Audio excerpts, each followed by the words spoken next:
Provérbios 15, versículo 13. Vamos ler juntos?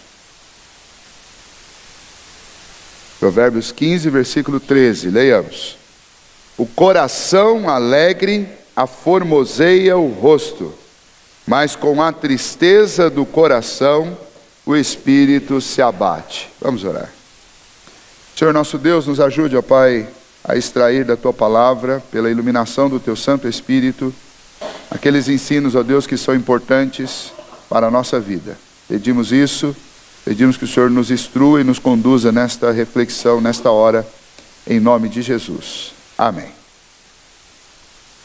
Os efeitos da alegria e da tristeza, eles são diferentes, são muito diferentes, mas é fácil de notar quando uma pessoa está alegre e quando uma pessoa está triste. E este provérbio, que é extremamente conhecido, ele nos fala sobre alegria e tristeza. E, obviamente, uma vez que esses efeitos são distintos, e isso não nos resta nenhuma dúvida, o provérbio aqui que nós lemos mostra claramente a diferença, como nós manifestamos estas reações no nosso viver, na nossa vida. A alegria, ela se manifesta de forma externa, ela muda o nosso rosto. O texto diz que a alegria, o coração alegre, ele aformoseia o rosto, ou seja, algo que está acontecendo internamente no nosso coração, produz um reflexo externo e nós temos prazer em manifestar esse reflexo de alegria, para que as pessoas notem isso. Então a alegria do coração, ela é externalizada através de um rosto formoso. Mas, na direção absolutamente contrária, o que acontece quando nós estamos tristes? Quando nós estamos tristes, naturalmente nós somos levados a esconder a tristeza.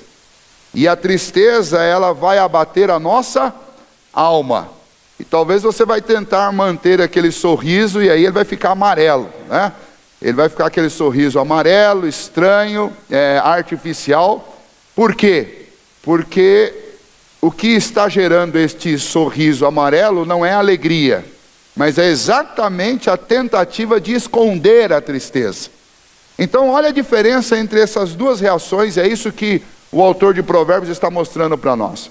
Quando nós estamos alegres, nós externalizamos isso e mostramos com um rosto formoso. Quando nós estamos tristes, nós tentamos encobrir a tristeza, e quem sente os reflexos disso é a nossa alma, é a alma que fica entristecida e que fica turbada, é a alma que se abate. Isso não significa que alegria é certo e tristeza é errado, nem que tristeza é certo e alegria é errado. O texto não está dizendo do que é certo e o que é errado. O texto também não está dizendo que alegria é coisa de crente e tristeza é coisa de pagão, né? Alegria e tristeza são duas coisas absolutamente comuns à vida de todos nós. Não existe uma pessoa que diga que porque é crente ela não sente tristeza. Se ela falar isso, ela está mentindo. Até porque muitos aspectos da nossa fé vão nos conduzir ao entristecimento. Por quê? Porque exatamente quando nós vimos o mundo indo na direção contrária, ou quando nós mesmos temos dificuldade de cumprir um daqueles requisitos da palavra de Deus para a vida de um cristão, nós nos entristecemos. O que é um momento de contrição e arrependimento de pecado, senão um momento que a gente sente profunda tristeza por não ter feito a coisa certa? Para não dizer aquelas tristezas que são geradas por problemas que nós enfrentamos, que são geradas por perdas que todos nós sentimos, que são geradas pelas tribulações e as dificuldades. Nós não podemos cair nessa cilada de achar que porque eu sou um crente, eu nunca vou ter problema. Ou porque eu sou um crente, eu nunca vou sentir tristeza. Não, não é isso. Realmente o cristão, ele tem motivos muito sólidos, muito concretos, para ser uma pessoa feliz. Mas é muito provável, e aliás, é real, que mesmo a pessoa mais feliz experimente momentos temporários, obviamente, de tristeza. A certeza que nós temos da vida eterna nos dá a absoluta convicção de que nós já encontramos a verdadeira felicidade em Cristo Jesus e vamos desfrutar de uma felicidade cada vez maior, até que ela se se torne plena quando nós estivermos com o Senhor Jesus para sempre na eternidade. Mas até que esse dia chegue, apesar de termos plena convicção de felicidade, por causa daquilo que o Senhor nos garante por meio de Cristo Jesus, nós podemos passar por momentos de abatimento, momentos de tristeza. Então, este provérbio, ele nos mostra isso. Ele nos mostra que é nítido na vida humana que a gente passa de alegria e de tristeza. O que ele está apresentando para nós aqui é a diferença como o nosso corpo vai reagir a isso. Mostrar que a alegria é algo que eu tenho prazer em expor, eu tenho prazer em colocar para fora, enquanto que a tristeza nós vamos tentar esconder o tempo inteiro. Então, mais importante nesse texto para nós é considerar esse aspecto da tristeza. Nós sabemos como lidar com isso. A Bíblia não nos ensina apenas a louvar a Deus, a cantar, a sorrir, mas a Bíblia também fala sobre lamento. E nós temos no Antigo Testamento especialmente, nós temos profetas lamentando, nós temos sacerdotes lamentando, nós temos reis lamentando, nós temos os próprios salmistas escrevendo salmos de lamento. Ouvir um lamento de um cristão que mantém o seu temor a Deus, apesar de tudo, produz alento no nosso coração. Por quê? Porque nos passa a instrução de um comportamento que é um comportamento plausível com alguém que tem um coração cheio de fé. Lamenta e se entristece por muitas coisas que não dão certo na nossa própria vida. Lamentamos e nos entristecemos por coisas que não dão certo de repente na nossa família ou no nosso ambiente de trabalho, mas não perdemos o foco da nossa fé no Senhor. Lamentamos diante de quem realmente pode nos trazer o socorro, pode fazer alguma coisa pela nossa vida. É o lamento diante do Senhor. Muitas vezes nós nos reunimos para orar e as nossas orações são grandes lamentos. E é natural, não é um pecado fazer isso, não existe nada de errado em fazer isso. É exatamente diante do trono da graça, como nós aprendemos lá em Hebreus, exatamente diante do trono da graça que eu tenho que trazer o meu lamento. Eu vou levar o meu lamento diante dos homens. Eu vou levar o meu lamento diante do meu patrão, vou levar o meu lamento diante dos nossos líderes. Não, o nosso lamento precisa ser levado diante do Senhor. Em muitos noticiários que nós assistimos semanalmente ou diariamente, a gente encontra repórteres sendo os receptores desses lamentos de uma dona de casa que precisa de repente de um socorro médico e não encontra, lamento de um funcionário que precisa ficar de licença e não consegue, lamento de um enfermo na porta do hospital que não tem vaga, e muitas vezes essas pessoas não têm com quem lamentar, lamentam com um repórter na esperança de que alguém faça alguma coisa por elas. O cristão, ele lamenta diante do Senhor, ele coloca o seu lamento, a sua tristeza, a sua dificuldade diante do Senhor. Este provérbio nos ajuda a lembrar que tristeza, dificuldade, problemas sempre vão existir neste mundo caído, e eles sempre vão afetar o nosso interior, eles vão afetar o nosso coração. E tentar plastificar isso com um sorriso amarelo, fazendo de conta que nada está acontecendo, não vai ajudar em nada, não vai resolver o seu problema. Mas colocar isso diante do Senhor, isso sim é realmente uma decisão sábia e um caminho que deve ser seguido. Enquanto a maioria das pessoas tenta esconder a tristeza, tenta ocultar isso vai abater a alma do indivíduo, o cristão é alguém que não tem problema nenhum em reconhecer que está triste e expor a sua tristeza diante de Deus. O caminho normalmente daqueles que não têm Deus e que não têm esperança, como eu disse para vocês, vão lamentar com um aqui, com o outro lá, tentar resolver o problema, mas isso é num ato de desespero buscando uma saída. Muitas vezes, antes disso acontecer, as pessoas ficam cultivando a tristeza e o lamento dentro do coração e nunca falam com ninguém, e você vai vendo que a pessoa vai ficando transtornada. Mais cedo ou mais tarde, essa tristeza, ela vai sair do interior e ela vai se demonstrar do lado de fora. Essas tristezas que são acumuladas no coração e na alma, são a consequência de muitas destas depressões que nós encontramos na nossa sociedade hoje. Quase toda família tem que lidar com alguém dentro de um quadro de depressão, um quadro de tristeza profunda. Nós estamos hoje, essa corrida que nós vimos aqui na frente, é uma corrida lembrando da importância das mulheres fazerem exames preventivos sobre a questão do câncer de mama. E no mês passado, mês de setembro, foi chamado de mês amarelo, porque o setembro amarelo, por causa da questão do suicídio que tem aumentado muito, e essas questões são debatidas na sociedade. Porque não são apenas pessoas que não têm fé que se suicidam. Crentes também. Inclusive, no mês passado, nós tivemos a história de 2 pastores, inclusive um deles presbiteriano, que se suicidou. Por que isso acontece? Porque essa tristeza que vai dentro da alma, quando ela não é lançada no lugar certo, ela vai abater a alma. E ela vai matar de dentro para fora. E ela fica bem escondidinha lá. Diferente do sorriso e da alegria, que a gente põe para fora logo de imediato, a tristeza fica lá sendo acumulada muito e muito tempo. O cristão tem que aprender a lidar com isso. A alegria, com a mesma rapidez que eu estampo a minha alegria no meu rosto, eu que creio no Senhor, eu que tenho a minha confiança em Deus, eu devo com a mesma disposição e na mesma pressa estampar o meu lamento, mas não diante dos homens, estampar o meu lamento diante do Senhor. Nós temos ensino sobre isso. Eu quero ler especialmente um salmo, que é uma demonstração de um rei, de um salmista, que fez isso diante do Senhor. Quando você abre o livro de Salmos, logo lá no início, no capítulo 13, o salmo de número 13, eu queria que você abrisse.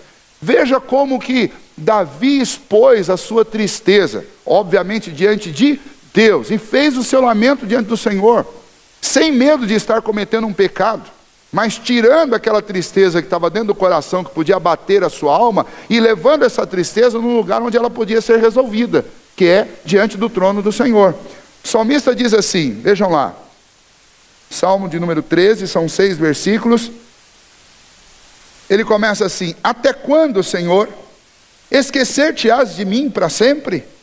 Até quando ocultarás de mim o rosto? Até quando estarei eu relutando dentro de minha alma, com tristeza no coração cada dia? Até quando se erguerá contra mim o meu inimigo? Atenta para mim, responde-me, Senhor, Deus meu. Ilumina-me os olhos, para que eu não durma o sono da morte, para que não diga o meu inimigo, prevaleci contra ele, e não se regozijem os meus adversários, vindo eu a vacilar. No tocante a mim, confio na tua graça. Regozije-se o meu coração na tua salvação. Cantarei ao Senhor porquanto me tem feito muito bem. Mas uma sequência aqui que Davi estampa claramente, que é uma sequência muito lógica, que é a mesma que o autor de Provérbios está mostrando, quando ele fala a respeito de tristeza no versículo 2, ele diz que essa tristeza estava dentro da alma dele, dentro do coração dele. E o resultado, ou o que isso pode produzir, ele vai colocar logo no versículo 3, na sequência. Ele pede socorro do Senhor para que essa tristeza que está no coração e na alma não se transforme em morte. Não se transforme em morte. É isso que o autor de Provérbios está dizendo. Um coração alegre aformoseia o rosto, mas o espírito triste abate a alma. E abater aí tem um sentido não apenas de entristecer a alma, porque ela já está triste, mas tem o sentido de matar por dentro. Então, veja, a questão é que eu não posso fazer isso, eu não posso esconder tristeza na alma, porque a minha alma vai adoecer. Eu preciso trazer a minha tristeza e o meu lamento diante do Senhor, e expor essa tristeza. Essa questão de guardar coisas no nosso coração, ela é extremamente, ela é muito séria. Eu devo guardar no meu coração aquilo que me dá esperança, aquilo que me traz alegria, as convicções de fé. Mas o coração não é uma despensa, não é um depósito, não é um lixo, onde você vai depositar coisa ruim, coisa podre. O Senhor Jesus, falando aos seus discípulos, quando ele estava pregando o Sermão do Monte, ele orientou especialmente aos discípulos sobre essas questões de guardar mágoas no coração, de guardar tristezas no coração, guardar raiz de amargura no coração. E o que ele ensina-nos sobre isso é que se você transforma o seu coração num depósito de coisa ruim, isso vai matar a sua alma. É inevitável. E é interessante como a gente convive ao longo dos anos, às vezes guardando uma coisinha assim, outra lá, uma tristeza que você acumula aqui, uma mágoa ali, um lamento aqui, um descontentamento. E quando chega um determinado momento da sua vida, alguém chega para você e fala assim: olha, você era uma pessoa tão alegre, o que aconteceu com você? Você ficou uma pessoa triste, essa pessoa ficou uma pessoa amarga. Eu tenho certeza que cada um de nós aqui conhece alguém que se enquadra perfeitamente nessa ilustração que eu acabei de dar. Pessoas que você já conheceu, que foram extremamente alegres, sorridentes, e hoje você conversa com a pessoa está amargurada. O que aconteceu com ela? O que aconteceu foi que essas tristezas, esses lamentos, que foram escondidos dentro da alma e nunca foram tratados, abateram a alma, e a pessoa perdeu. Você pode ter um rosto bonito, pode ter uma pele bonita, rejuvenescida, mas se a tua alma estiver abatida, não tem como esconder isso. A alegria, imediatamente ela se mostra no rosto. E a tristeza, não imediatamente, mas ao longo dos anos, se ela estiver acumulada do lado de dentro, ela também vai chegar um dia que ela vai chegar no rosto. Ela vai aparecer. Porque por mais que você tente esconder isso do lado de dentro, é impossível, uma hora isso vai transparecer. Então, quando nós lemos este provérbio nos lembra de algumas verdades. Nos lembra que alegria e tristeza faz parte da vida de todos nós. Nos lembra que cristãos devem, ou pelo menos nos alerta sobre isso, cristãos precisam ter um jeito diferente de lidar com a tristeza e um jeito de lidar com a alegria. A minha alegria, eu devo estampá-la, isso é bom, isso é saudável, eu devo trazer essa alegria para o rosto mesmo. E as minhas tristezas eu devo trazer diante do trono da graça do nosso Senhor. Eu devo trazer aos pés do Senhor Jesus. Devo fazer como Davi fez, apresentar o meu lamento diante de Deus. Tristeza, não tem como eu me livrar dela. É impossível não passar por tristezas. Mas a maneira como eu vou lidar com ela, esta sim, precisa ser bem orientada. Para nós que somos cristãos, nós devemos saber como lidar com isso. O Novo Testamento nos apresenta algumas verdades tão fabulosas sobre a importância da alegria na nossa vida e qual é a fonte de alegria. Porque em muitos momentos talvez você olhe ao seu redor e não ache mais nada para ficar contente. A tristeza tomou conta e afetou tudo na sua vida. Seus relacionamentos não estão bons, sua vida profissional não está boa, sua vida espiritual não está boa, parece que sua vida emocional não está boa, e você fala assim, mas pastor, não tem de onde tirar uma alegria. Será que não tem mesmo? O Novo Testamento, e não só o Novo Testamento, a Bíblia toda nos apresenta Jesus como o motivo maior da nossa alegria. E aliás, experimentar momentos na nossa existência em que nós perdemos todos os outros motivos da alegria, acaba sendo extremamente saudável para nos fazer ver que este motivo, que é Jesus, é o maior de todos e é inabalável. Quando nada mais nesse mundo puder me trazer um segundo ou um instante sequer de alegria, Cristo continuará sempre sendo uma fonte inesgotável de alegria e de ânimo para o meu coração. É isto que a palavra de Deus nos ensina. O apóstolo Paulo, escrevendo à igreja de Filipos e querendo encorajar e animar essa igreja, ele fala muito sobre a alegria. Inclusive essa carta é chamada por alguns de o Tratado da Alegria. Ele fala dos motivos pelos quais nós podemos ficar contentes, ficar felizes. Ele apresenta o exemplo de Jesus que deixou a sua glória e veio aqui, se humilhou, colocou-se no nosso lugar, assumiu nossa dívida, pagou a nossa dívida, nos deu um supremo exemplo e depois foi recebido e exaltado por Deus na glória. E disse, este é o motivo da nossa alegria. E então Paulo insistia com os cristãos que eles deveriam se alegrar. Abra lá em Filipenses capítulo 4. São 5 versículos que eu queria ler com vocês. Filipenses capítulo 4, de 1 a 5. Paulo fala ele faz uma conclusão no final da carta, mostrando que nós devemos cultivar a alegria no nosso coração. Mesmo quando tudo ao nosso redor não vai bem, e no caso de Paulo, ele era um exemplo claro disso, né? Ele estava preso, ele estava sendo perseguido por causa da sua fé, e como alguém que está preso, você imagina vergonha, as dificuldades que ele passava na prisão, as privações que ele passava na prisão, todos os problemas que são comuns à vida de um preso, e ainda mais, um preso que era inocente. Ele estava sendo encarcerado por causa da sua fé, não porque tinha cometido algum crime civil, algum crime dentro da sua sociedade. E então ele tinha todos os motivos do mundo para ficar triste. mas ele tratou a tristeza dele com o supremo remédio da alegria, que é Jesus Cristo. Veja o que ele diz: portanto, meus irmãos, amados e muito saudosos, minha alegria e coroa, sim, amados, permanecei deste modo firmes no Senhor. Rogo a Evódia e rogo a Sintique, pensem concordemente no Senhor. A ti, fiel companheiro de jugo, também peço que as auxilies, pois juntas se esforçaram comigo no Evangelho. Também com Clemente e com os demais cooperadores meus, cujos nomes se encontram no livro da vida. Alegrai-vos sempre no Senhor. Outra vez digo, alegrai-vos. Seja a vossa moderação conhecida de todos os homens. Perto está o Senhor. Sabe o que Paulo está fazendo com esta conclusão aí no capítulo 4? Depois você pode ler até o final se você quiser. O que Paulo está dizendo: olha, eu tenho muitos motivos para me entristecer, mas no Senhor eu tenho encontrado motivos de grande alegria. Eu tenho encontrado motivos de alegria quando eu vejo pessoas convertidas, vivendo uma vida diferente, servindo ao Senhor de todo o coração. E por isso ele agradece por causa dessas pessoas, Evódia, Sintique, com quem ele está falando e chamando aí de companheiro, auxiliar dele, é um homem chamado Epafrodito, que foi mandado de Filipos para levar estas ofertas, os presentes da igreja de Filipos para Paulo. E então ele encontrou na obra que Deus tenha realizado ao seu redor, motivos para ficar feliz. Ele diz: olha, eu estou contente porque Deus tem feito coisas maravilhosas entre vocês. Deus tem feito coisas extraordinárias na vida de vocês.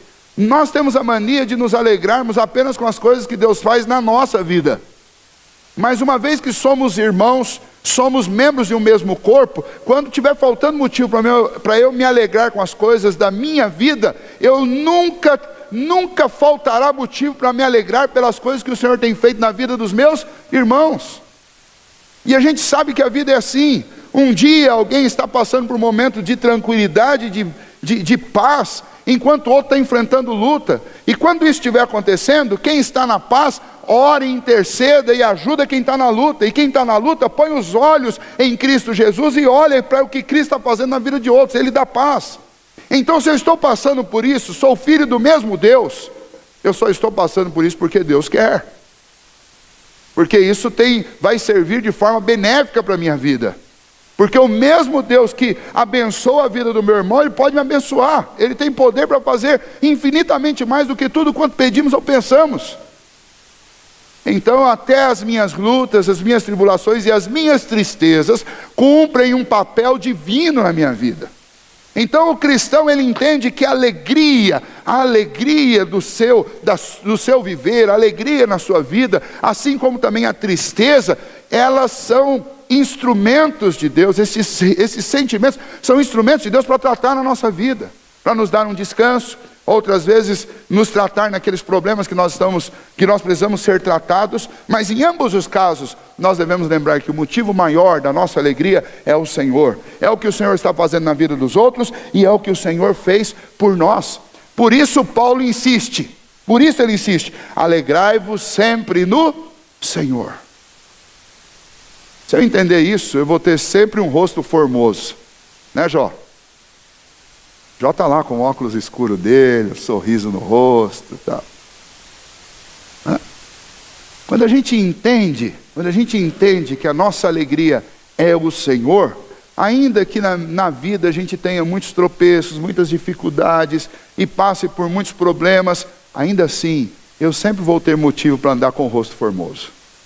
E quando a tristeza surgir, eu sei aonde pôr a minha tristeza. Eu não vou guardá-la dentro da minha alma. Eu vou trazê-la diante do trono da graça do meu Deus. Mesmo que seja sozinho, a igreja fica aqui à disposição. Se você quiser vir orar, você pode vir. Se você quiser convidar o pastor para orar com você, pode convidar que a gente vem. Quiser convidar mais um monte de gente, a gente vem. Quer convidar para orar na sua casa, a gente vem. Você tem companheiro, você não precisa ficar triste, sozinho. A Bíblia nos ensina que nós devemos chorar com os que choram e se alegrar com os que se alegram. Às vezes a gente pensa que ser igreja é só se encontrar aqui no domingo. Mas ser igreja é muito mais do que isso. Ser igreja significa que nós estamos integrados uns aos outros de tal maneira que se um sofre, os outros sofrem junto. Se um se alegra, os outros se alegram junto. O problema é que a gente tem vergonha, a gente acha que isso é bobeira, né? É exposição, não vou me expor, imagina, né? E a gente perde um grande privilégio, que é o privilégio de contar com a companhia, com o carinho que a gente pode receber de Deus através da vida dos nossos irmãos. Então a gente precisava ser um pouquinho mais aberto, sem medo de, se eu compartilhar lá, o fulano vai falar, Se a gente for viver com esses medos todos, a gente se isola, se tranca em casa e não sai mais de lá. Ser igreja não é isso. A proposta da igreja é diferente. A proposta da igreja é que a gente, um sustente o outro, um coloque o ombro debaixo do outro e leve junto. É se sustentar mutuamente. É assim que o Senhor nos ensina. E nós sempre vamos encontrar na igreja do Senhor motivos para nos alegrar. Porque Cristo, que é o nosso Deus, é o supremo motivo da alegria. Então que a gente aprenda a lidar com estes dois sentimentos. A alegria tem que ser compartilhada imediatamente com os nossos irmãos, para animar aqueles que estão desencorajados. Tristeza precisa ser compartilhada imediatamente diante do trono da graça do nosso Deus. Trazer os nossos lamentos diante do Senhor. O sorriso é um termômetro. Nós podemos aprender isso. Ele é apenas uma leitura do coração. Ele mostra como o seu coração está. Por outro lado, a tristeza é um termostato. Ele alerta o estado do coração. A tristeza é como um termômetro, né? Ele vê como você está do lado de dentro, né? A alegria é como um espelho, né? Mas a tristeza é como um termômetro. E nós precisamos ficar atentos às duas coisas. Como nós estamos, como está o estado do nosso coração, como está a temperatura da nossa alma, como está a nossa alma. Tristeza e alegria faz parte da nossa vida. Lidar com isso não é automático. Lidar com isso é preciso que você busque sabedoria em Deus para lidar. E hoje o Senhor nos dá, através deste provérbio e através dos textos que nós lemos, uma boa instrução sobre como lidar com alegria e como lidar com tristeza. Eu nunca posso me iludir com a alegria e achar que as coisas são o motivo da alegria. Tudo que nós somos e tudo que nós temos é fruto do amor de Deus. O Senhor Jesus, o nosso Deus, Ele é a causa primária de todas as alegrias que nós temos. Se você tem muito, quem te deu muito foi o Senhor. Se você tem pouco, quem te deu pouco foi o Senhor. E sempre com um propósito específico. Se você tem saúde, é o Senhor que te mantém com saúde. Se você está enfrentando enfermidade, o seu assunto é com o Senhor também. Se você está empregado, é Deus que te dá isso. Se você está desempregado, é com o Senhor que você precisa conversar. Alegria e tristeza precisam ser sempre trazidas. Sempre lembrando que o motivo da minha alegria é Cristo. E o motivo da minha tristeza é o que Cristo quer me ensinar também. Então as duas coisas eu devo trazer diante do Senhor. E lembrar que o povo de Deus, a igreja do Senhor Jesus, é parceira nossa. E deve ser sempre assim, nas nossas alegrias, mas também nas nossas tristezas. E que a gente aprenda a ser bons ouvintes, não apenas dos motivos de alegria, mas que a gente seja bom ouvinte também dos motivos de tristeza, para que a gente possa encorajar uns aos outros e animar uns aos outros. E que a gente não seja fingido, né? Que a gente pare com um sorriso amarelo. Quando você estiver triste, diga que você está triste. Hoje eu estou triste. Hoje eu preciso de encorajamento. Hoje eu só tenho lamento. E quando você estiver alegre, você demonstra que você está alegre. Mas que nós sejamos verdadeiros, aqui na igreja, na nossa família, onde nós estivermos. Porque não adianta nada esconder o que está no seu coração. Porque se for tristeza, a alma vai adoecer. Se for alegria, você está perdendo um grande privilégio de compartilhar algo que anima e que encoraja a vida dos outros. Que o Senhor nos ajude, que o Senhor ajude cada um de vocês, para que nós sejamos verdadeiros, autênticos e saibamos lidar bem com tristeza e com alegria, sempre. Vamos ficar em pé.